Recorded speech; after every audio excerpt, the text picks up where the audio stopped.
Match number 3 already in the last 16 of the Players' Championship Finals here in Minehead. Here at Reds Bar, Stage 2 has been set alight by Callan Rids and Johnny Clayton, who will meet in the quarterfinals tomorrow.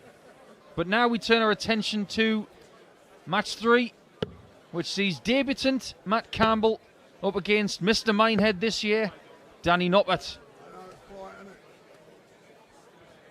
Campbell has played on this stage this week so far. Danny has not. I wonder if that's going to be a factor. I'm sure Campbell is hoping that it is, because the running average for Danny Noppert in this tournament so far is very impressive.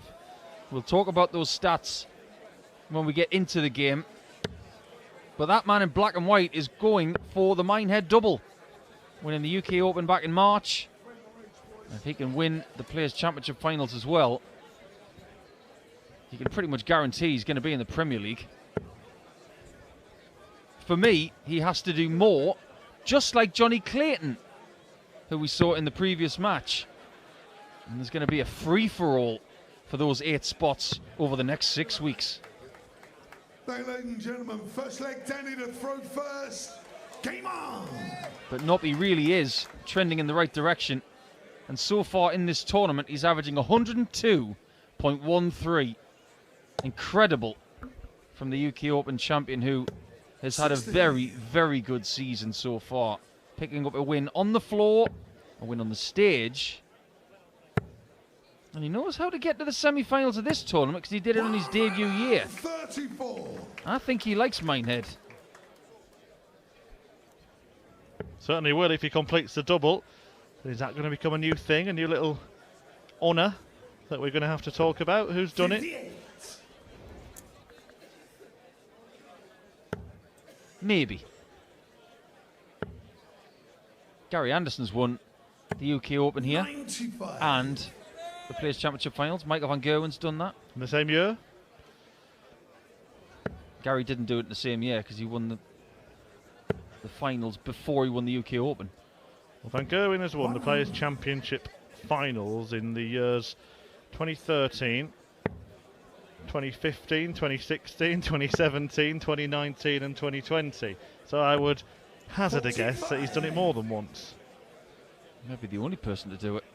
But no one else has really had a look in. Does anybody In like that Minehead period. more than Michael? Loves it. Yeah, done it twice, MVG. 100. Well, actually, I think maybe 3,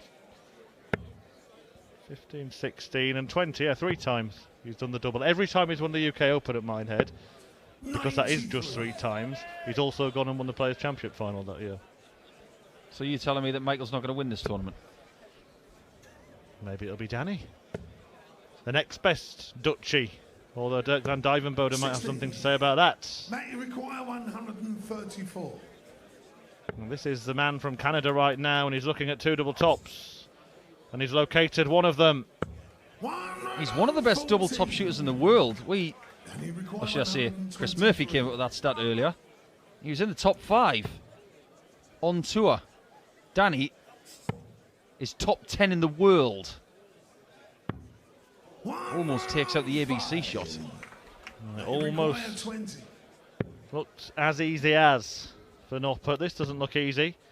For Matt Campbell, it looks rather scruffy. But he tidies it up and breaks through in leg 1. Yeah, let's have a little conflab, Murph, about Danny's chances of making the Premier League. I know there used to be this time where if you won a major, then you were automatically going to be considered. But now with the UK Open being in March, I don't think it carries as much weight as this tournament. Well, the European Championship is held in October, Paul, and Rob Cross didn't get in last year, did he? And Ross Smith's not going to get in unless he gets to the World semi-finals. So I do think Danny Noppert is one of those players who has to do more than other players. He's not the easiest on the eye in terms of his throwing action. It's a little bit slower than, say, the likes of a Cullen or a Clayton, who could have a couple of deep runs and put themselves in. Do you know what? I think if Danny was German or from another country that holds a Premier League venue, like, I don't know, Northern Ireland, maybe Ireland, then he may tick a slightly different box. But because MVG is going to be in the Premier League, maybe they look for other people. So for that reason, and for other reasons, of course, because Danny's ranked number 9 in the world, he's just got to do a little bit more. Yeah, doesn't yet have the profile, does he, of the likes of Michael van Gerwen and, of course, Raymond van Barneveld before him. And this is an interesting point for you. Danny Noppert won the televised title this year. Had Raymond van Barneveld won one more match at the Grand Slam and put himself in the final, I think he might have had more of a chance of getting in the Premier League than Noppert. Yeah, maybe. Well, he's not really showing us that he's one of the best top sitters in the world with that dart, but the second one does provide some evidence. He was just showing off that he didn't need the first dart. Now, curiously, Johnny Clayton winning the previous match has actually gone above Danny Noppert in the rankings for now. But if Danny wins this game, he'll go above Clayton. There's a bit of yo-yoing going on for the top 8 in the world. Yeah, that's kind of why they don't publish the new set until after tournaments, isn't it? Exactly. In current state of play in the world rankings, Gerwin Price 1, Peter Wright 2, Michael van Gerwen 3, Michael Smith 4, and Luke Humphries is the world number 5, and has been cut back a little bit by Christoph Ratajski. Despite still averaging almost 104, it's actually only 5-4 to Humphries in that game. A little bit of Ratajski revenge. It was 4-0 up. This is the beauty of best of 19, you see. There can be periods in the game where you can get off to a good start, but if you don't own the middle of the game, someone can overtake you. And Campbell, to his credit, he's doing a great deal right in this game so far. Yeah, well, he could easily lead 4-0 here if he breaks and then holds, but you certainly wouldn't be writing Danny Noppert off. You might be in a race to 6. Maybe. Well, Campbell is definitely warming to the task here on debut. That's a great showing for his debut in this tournament. First year on tour as a tour card holder, of course, winning the Challenge Tour in Europe last year and winning it quite convincingly. Yeah, it's a textbook year, isn't it? First year on tour, get yourself in the Players' Championship finals and the World Championship. Great first start. But will not get a shot at tops. Get his first leg of this contest, whereas Campbell is looking for the ball at the end of this combo. No, he's not. Oh, he was looking very, very good for that. And he clipped the wire. Looking oh so good. Danny Noppert would be well advised to hit this with little drama. Got a point to make if Campbell hits this. It's not in the way. And funnily enough, it actually helped it. He did flick the flight on the way through. Now, just before Danny started this match, he did have a little word with Russ Spray saying, "Ooh, that light above the board's quite bright, isn't it?" And Russ said, "Yes, it is." And I made the point when they were both walking on stage that Campbell's played on this stage this week. Danny hasn't. Is that a factor? Possible, isn't it? He produced the highest average of the tournament over on the main stage when he beat Simon Whitlock in round 1 on Friday with an average of 106.59. He won that 6-1. He also won 6-1 in his second match. He's lost more legs in this match than his first 2 combined. After 3 legs. See, now he's happy it's best of 19. Yeah, James Wade, the victim in round 2.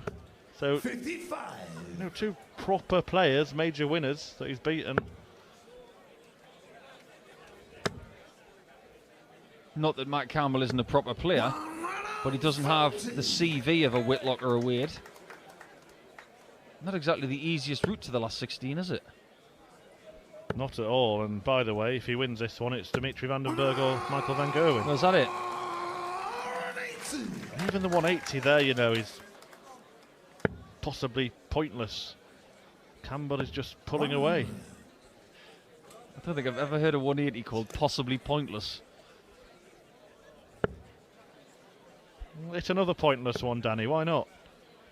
Campbell is clinical. It's pretty much the only game show that Kirk Bevins hasn't won. Oh, okay, maybe it was purposeful. Ball. Ooh, it was so close. Danny require 106. Does he get a dart? Treble 18 will now be the target. Finds it to leave the double 16. 74. Not much is working yet. Danny require 25. Double 8. It's 4-0 Campbell. Same kind of start as Luke Humphries, who was locked at 5-5. Yeah, longer race, more time to grow into the match, and Danny Noppert needs it. But we also saw Ryan Joyce get trampled on by Johnny Clayton, and he couldn't come back. It finished 10-3. In fact, it was a couple of legs picked up late by Ryan Joyce that actually flattered a little bit in that scoreline. Yeah, Ryan left the stage very displeased with that scoreline. Show me a dart player that will be happy with 10-3 down. You won't find one. Yeah, show me a good loser and I'll show you a loser. 100. I thought you were going somewhere else for that. Danny is someone who doesn't complain. 100. He's very much of the Keane Barry sort of school. He doesn't give a great deal away, but I have seen over the last couple of years him just showing a bit more emotion on the stage. Just being a bit more dogged in certain games. He doesn't rely on that robotic style as much. He's got levels. He's actually had a bit of a change of equipment as well, hasn't he, Danny Noppert, recently? And what I have noticed is a massive advantage in the consistency of his darts. He used to have the odd game where all his darts would be landing at different angles. Now they're all dead straight, standing to attention in that board. Yeah, he's worked a great deal with a darts engineer by the name of Lee Huxtable to make sure that the darts go straight and that they don't go too upright in the board. And that work has paid off. This is for a third breaker throw for Canada's Matt Campbell. 42. Is he going to be the story of the weekend? Noppert has to nail this.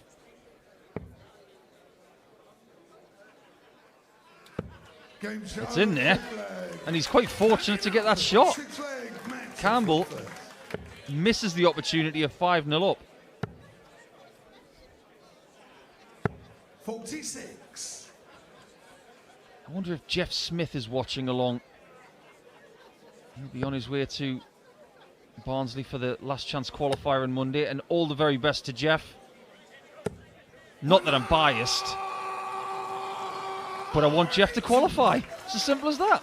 Oh, look, I was biased. Well, Noppert suddenly, having finally located a double and finally landed a leg, was open with a maximum on the Campbell throw, and the tide could be turning. 134.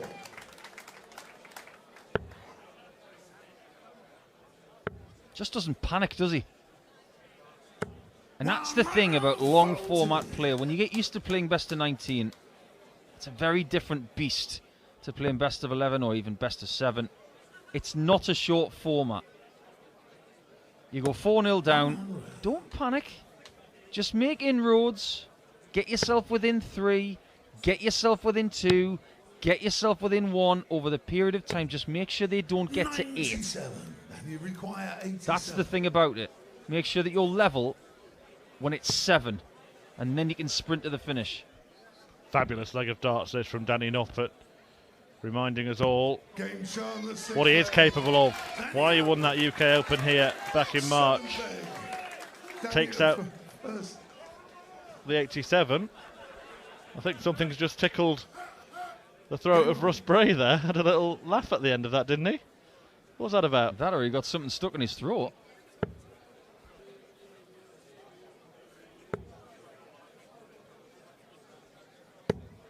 $45. Every now and again, the referees do Incredible shifts. The amount of legs they do per day. One of the hardest jobs in the sport. Yeah, well, that was a dozen darter from Danny. Really neat and tidy stuff. Breaking back, and he's very much in the ascendancy now. Has met Matt Campbell twice already this year. They have one win apiece. Campbell actually beat Noppert en route to that Players' Championship final that he made in the middle of the season. Boy, did he play well that day. Played well against Danny. He averaged more than 103. He has got big levels. I've seen him average over 110 in CDC darts. Just another product of the systems around the world that the PDC have enabled over the years. 100. Talk about Dart Players Australia, Dart Players New Zealand, CDC, Asian Tour, and there are going to be more of those worldwide. If you want 57. to forward darts in your part of the world, that's how you do it. You get the players together and you say, right, how do we do what Australia, New Zealand, Asia and North America, how do they do that? Yeah, the one disappointing thing is that the top North American players have never really got the credit in their own country, and there's a fascinating interview on the PDC social media channels and wherever you get your podcasts with John Part. I think that was the most fascinating part about it. Oh. Feast your eyes on this. Well, Danny Noppert stopped to listen to that podcast there before pinning the double. What an amazing shot there from Danny. Very different match all of a sudden. Here's me thinking, if he's 6-4 down at the break, he'll be happy. He might even be 6-4 in front. Yeah, just to go back to that point, John Part was talking about the fact that very, very seldom are darts ever seen live on TV in America. In fact, sometimes it's weeks and months later. He's right, because I was living in Australia between the years of 2005 and 2009. Before Simon Whitlock made the world final, it would be 6 months after the Premier League was finished where they'd put it on Fox Sports in Australia, and I thought, this is weird. I already know what's happened, but I'm watching it 6 months later. So John's absolutely right. Live darts needs to be done in North America and around the world for you to get a really good grasp of what's happening right now. One of the greats, and maybe himself not really given as much credit as he deserves. John Part, a three-time champion of the world. 3 different venues. 134, mate. How about this Canadian here? He's weathered a bit of a storm from Danny Noppert. How well has he weathered it? 60. That double 8 beds cost him at least 2 legs. The storm is not over.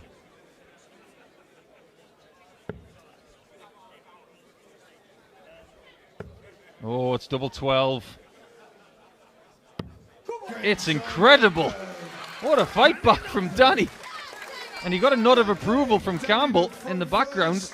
These guys share a manager. I'll tell you what, they've shared their first 8 legs. Look at that. Statuesque. Disappointment. And his eyes just followed Danny Noppert there, didn't they? Just the eyeballs. It was like a medieval painting on the hockey. Well, he raced into a 4-0 lead here, Matt Campbell, but the freeze has fought back quite superbly. You get nothing for freeze in this game. I've been spending too much time with you. Even I wouldn't have tried that one, Paul. But it's a great run of legs from the Dutchman. That one completed in 12. The one before it 15. The one before that 12.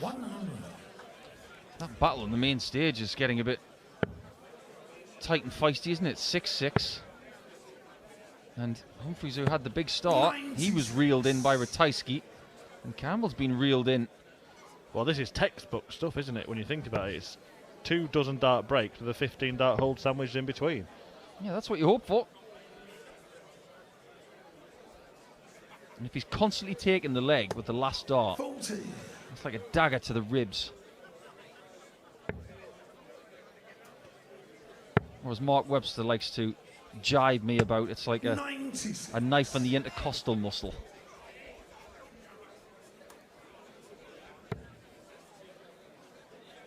We'll settle for 2 in the green bit. And that's what he gets to leave the 170. Talked about John Parton not getting the recognition that he deserves for his career. Do you think Danny's had the recognition that he deserves? He's been a Lakeside finalist, won the Finder Darts Masters. He's won PDC Major. He's definitely trending in a better direction than ever before. And I just wonder if people realise just how good he is. He's top 10 in the world. Well, this might get Campbell going again. The width of the wire. Despite the brilliance of Noppert in the last 3 legs, Campbell's had darts at double. He's had opportunities. Well, he's lost at least 3 legs on the left side of the board. There you go. 2 legs where he missed 2 shots at double 8 and that 1 shot at double 11. 5-4 Noppert. I'm getting a bit dizzy here, Murph, because I remember times at Blackpool when I was 5-0 up. Twice I was 5-0 up and I lost both matches. So I kind of know how Mr. Campbell feels. Yeah, seasick, handsome. You know a thing or two about being seasick. Yeah, we won't reveal that story until after 9 o'clock. 16 minutes to go. 100. That reality of Danny being 6-4 at the break, it's very real. I know we talked about the break not really being advantageous for anybody, but I get the feeling that maybe Campbell needs the break to come no matter what happens in this leg, just to take a bit of stock and realise, what have I got to do to get rid of this guy?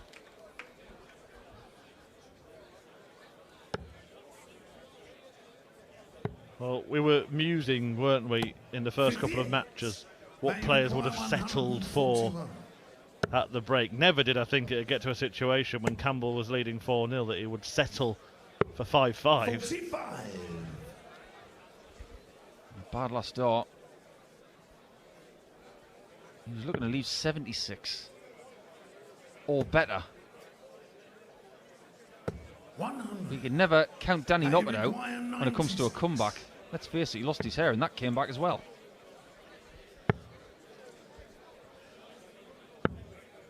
Again, it's a minute miss from Matt Campbell.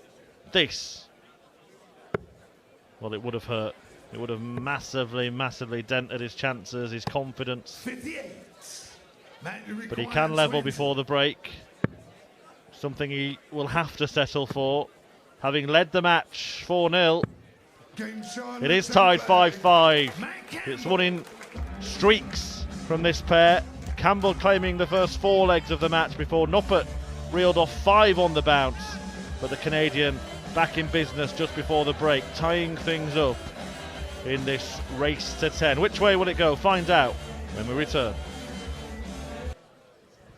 Well, you join us here at 5-5 between this man, Matt Campbell of Canada, and the Dutchman Danny Noppert, and that didn't seem like a likely prospect when Campbell claimed the first 4 legs of this last 16 affair. But Noppert, who won the UK Open here in Minehead back in March and is looking for a double glory at this venue, reeled off 5 on the spin before the Ginger Ninja levelled after 10. I suppose the one thing that he can hold on to in the match, Paul, is that he's won 4 straight legs before, and if he does that again, he's going to put Noppert at the point of no return. Yes, that's true. I'll tell you what he'd love to do, though. Win 4 straight legs when he's already on 6. He's averaging pretty well in this game. 94.26 is very, very handy. And it's a couple of clicks above what he's been doing for the tournament so far, but if you look at Danny, he's a good 10 points down on what he's done already. But to re-emphasise what I said earlier, he is playing on a different stage. Yeah, and he's playing at a different level this year, isn't he, Danny Noppert? You spoke before the break about whether or not he gets the credit he deserves. 93. Well, he might make it inevitable if he carries on the same trajectory that he's on. I just read a really interesting tweet, actually, that said that this could turn into a bit of a Stage 2 classic. But some people aren't convinced that Danny Noppert isn't a robot because he doesn't have a degree of wilt in him. And I couldn't agree with that more, because this guy has just got a lot of steely determination about him throughout his life and career. Over the last 7 or 8 years, he's just been the same sort of player that never gives up. And even when something like that happens, where he's got 80 points on the floor, I think it was 80 points, he just doesn't let it bother him. He just gets on with the job. Well, it was a perfect visit, wasn't it? 60 scored with 1 dart. 1-2-1 with 3 would be the perfect visit here, but he won't be going 11 ball. It'll be treble 7. Oh. This is brilliant. Please hit this double 2. That would have been one of the best 1-2-1s I've ever seen. Yeah, we can assure you that treble 7 was the intended target. 99, and you require 4. Actually thinking about it, it actually makes it a more sensible play, knowing that the treble next door leaves a double. He left that double, he's hit it, and he leads 6-5.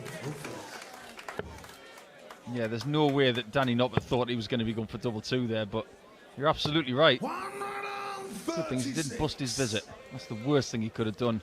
I know you don't do it in that spot, but when you're on something like that, you don't want to go back to the start. We saw earlier, it was Dave Chisnell, bust 94.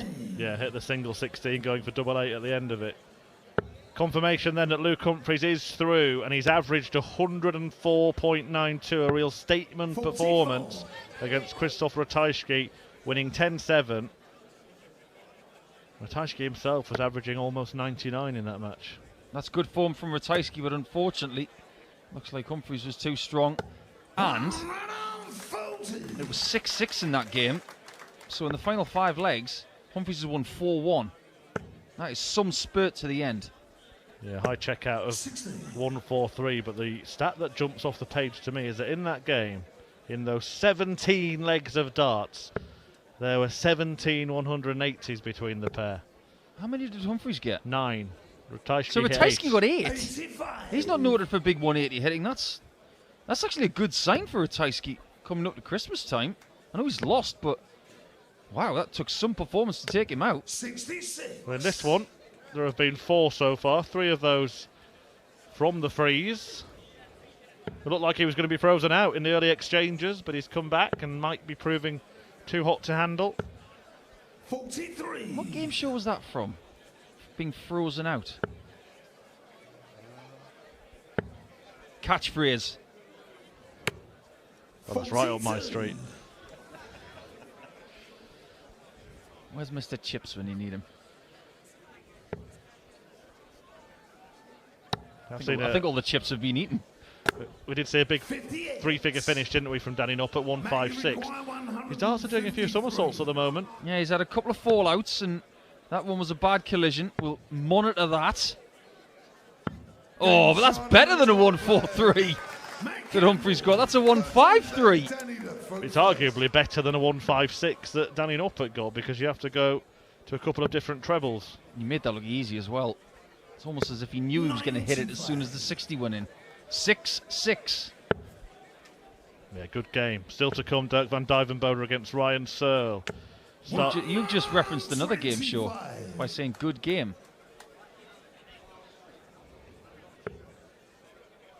Yeah, pick one. Play your cards right. Generation game. 96. They're just looking for the perfect segue, but there isn't really a generation game remaining today, is he? Michael van Gerwen and Dimitri van den Berg, Dirk van Dijvenbode and Ryan Searle, and Scott Williams and Joe Cullen. Yeah, they're all pretty much from the same generation.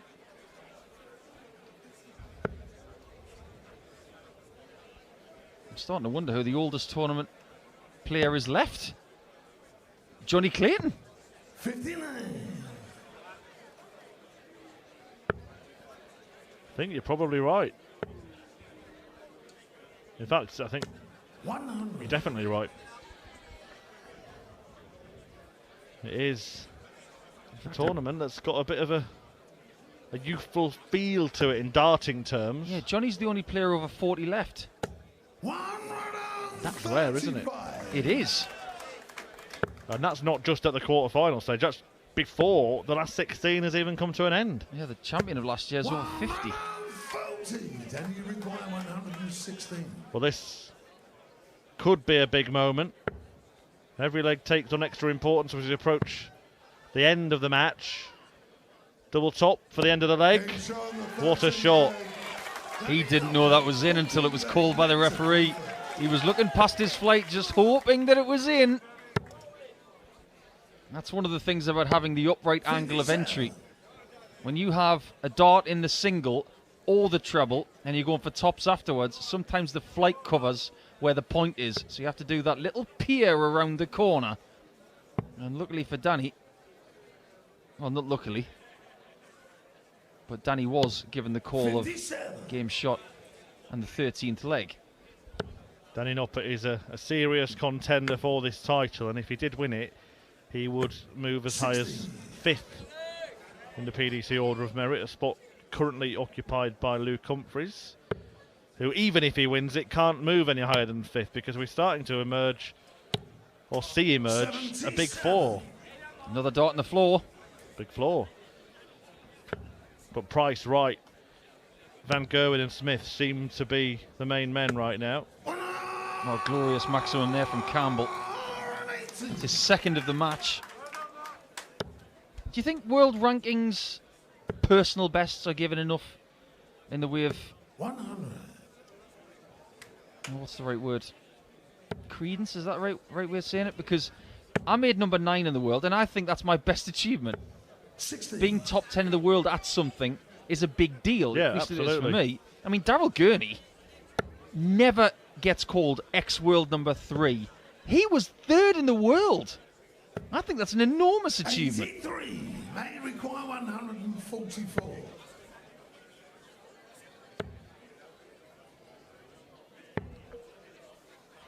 $84. Well, that dart on the floor has cost Danny in this leg. Because if he'd hit that 57, for example, he would have been on a finish. 96. May require 60. 20 for tops. For parity again. Game shown. 4 legs won by one, 5 legs won by the other, and then since then it's been one each way. All the way through. 60.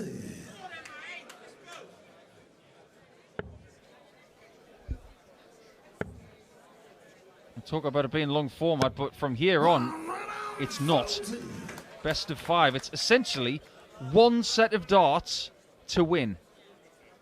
3 legs from here, no breaks.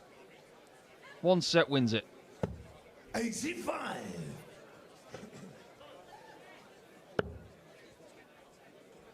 And this is new territory for Matt Campbell when it comes to match play. His experience of playing this format at the highest level is non-existent, whereas Danny's done this many, many times before. And I cast my mind back to another classic game that Campbell was involved in. When he played in the World Championship a couple of years ago, he played Scott Waits, and it went to the very last leg. It was one of, I think, 16 games that went to the last leg decider in that championship, which was extraordinary. But that was a great match, and Campbell just lost it. Yeah, this is his best run in a televised tournament. He has reached the last 16 before, but he's only ever had to win a maximum of 1 match to get there. Did that beating Vincent van der Voort at the World Series finals earlier this year, and he got very close to beating Gerwin Price there as well. Double 8. Game shown. Clinical. Noppert in front after 15 then. That's a hold of throw that Campbell didn't want to see. 140. His focus, whatever has happened in this match, has seemed uninterrupted. Matt Campbell. It would have been easy for the head to drop in the same way that I think we definitely saw from Ryan Joyce as Clayton got away from him, but 96. during that spell of 5 losing legs, Campbell's demeanour remained the same. Well, that's what you get from him. He's never been the kind of player that would wear his heart on his sleeve and show you, or more importantly, show his opponent how he's feeling. Probably not better put than that statuesque thing that we saw earlier with the camera from above the board pointing at him. This one here, he was just standing there, just waiting for Danny to start, and he just gave him the old medieval painting eyes. He doesn't give you anything. Still very competitive. Game on a knife edge. Quarter-final place up for grabs. The winner will take on the match that is underway on the main stage. Vandenberg, Van Gerwen. That's nicely thought out by Danny Noppert. Yeah, he didn't go for trimming the number off first. He was looking to try and be aggressive on the 60 before using the 18s at the end. It is a chance for 9-7, and it's on.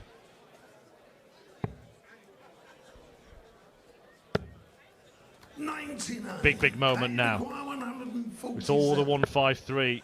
We're not going to see the 147, and that means Danny Noppert has a golden opportunity to break and get himself thrown for the match at 9-7 up. You might see a reaction from Danny if he gets this. Is he peering around the flight again? At tops. This time it's not in. I know that's his preference, but I have to say I can't believe that he went for that. Will it come back to bite him? 31. It won't. The reason I said it is because he had to step across to get out past something in the way, so why not just go 16 double 16? That's not in the way, but he's still got to move because his dart's king to the left. And that one's in for 9-7. First time he's been 2 in front. And what a time to do it. Well, those who have been watching the main stage and wait for the scoreline to come through, and if they do indeed see Danny Noppert 10, Matt Campbell 7, they might think it was a routine victory. It's been anything but. I think again, 2 big finishes in this match. 1-5-6 from Danny, 1-5-3 from Campbell. But overall, the one statistic that really jumps off the page, apart from the 9-7 lead, is the 50% on the checkouts for Noppert, to add to that 92 average, which is very similar to his opponents, actually.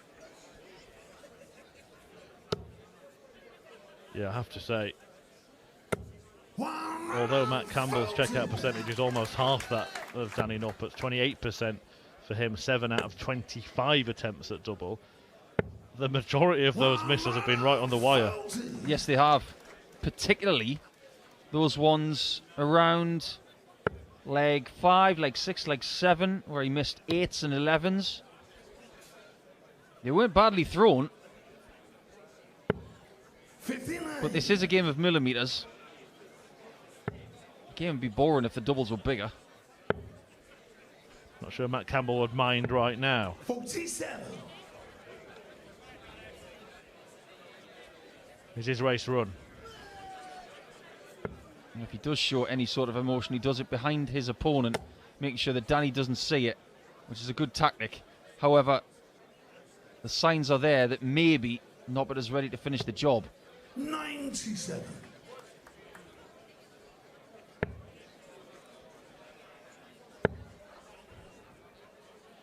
He does love double top, but 120 is a shot, Danny, you require 120. which will leave a lot of metal in the way for Danny Noppert. His darts do stick up. He's already stepping across just to get the single. Now where does he go to get the double? 100. There you go. It was in the way. You require 120. It's a difficult shot for him when he gets the 60 first.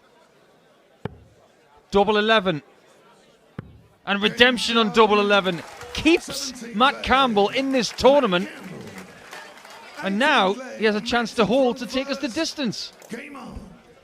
Noppert misses a match dart at his favourite double top. Matt Campbell, having seen him not complete the 120, takes out 124, breaks the throw, and is now throwing for 9-9 in a race to 10. Amazing composure from the Canadian. In fact, amazing composure from both of them. Been a super game of darts to watch. It's a shame it's only best of 19, really. But this has been a really good, fair fight. Well, we're coming up to Christmas, Paul, and this stage, this broadcast really has been a selection box of darting duels, starting with the first Fast and Furious game between Callan Ridds and Keane Barry. Then we get the dominant clinical performance from Johnny Clayton against long defeated Ryan Joyce in that game. And here we're seeing two steely competitors going toe-to-toe, playing at their own pace and producing great darts. We are firmly into the last 100 of the race. Noppert doing good things to leave a finish, but Campbell's already there. He's on a double to take it to 9-9. And he's finding pace in the final 100. But he's got one to go against the darts, and no fist pump, it's all business. It's been brilliant. This has been an exhibition of concentration, focus, maybe even a little tension. 58. Love these kind of games where you just can't take your eyes off the action. There's a quiet murmuring in the crowd, but look at all the faces in the background there, eyes fixed on the big screens, 100. captivated by this. Experience here from Noppert. 1 treble visits in both of the 2 visits he's had so far. 57. And nothing in the way of trebles for Campbell. One man who's been there and done it. Another who's on the brink of his greatest run on the telly. I don't mind Danny leaving 165 there. Doesn't He'll try and matter get a at all. 133 next time till he double 16. And ultimately, right now, Campbell is just coming up dry. 42. Yeah, Noppert knows exactly what he's doing. It's a Noppert nouse, and maybe it's a Campbell capitulation. He's not going to get the 133. He's going to get a 125, is he? Does he want to stay away from those darts? Well, that's just confidence.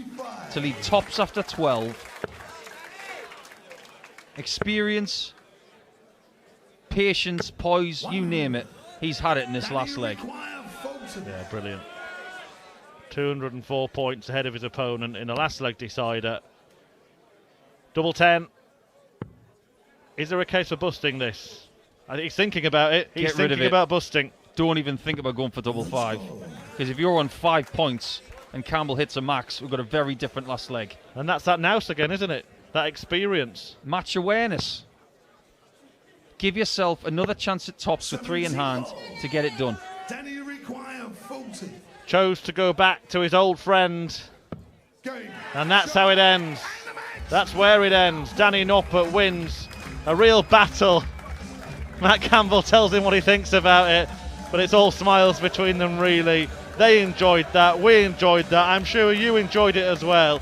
But it is the Dutchman Danny Noppert, the master of Minehead at the UK Open in March, who is through to the quarter-finals and will be back on the main stage tomorrow to take on either Michael van Gerwen or Dimitri van den Berg, after seeing off Canada's Campbell by 10 legs to 9 in a thriller.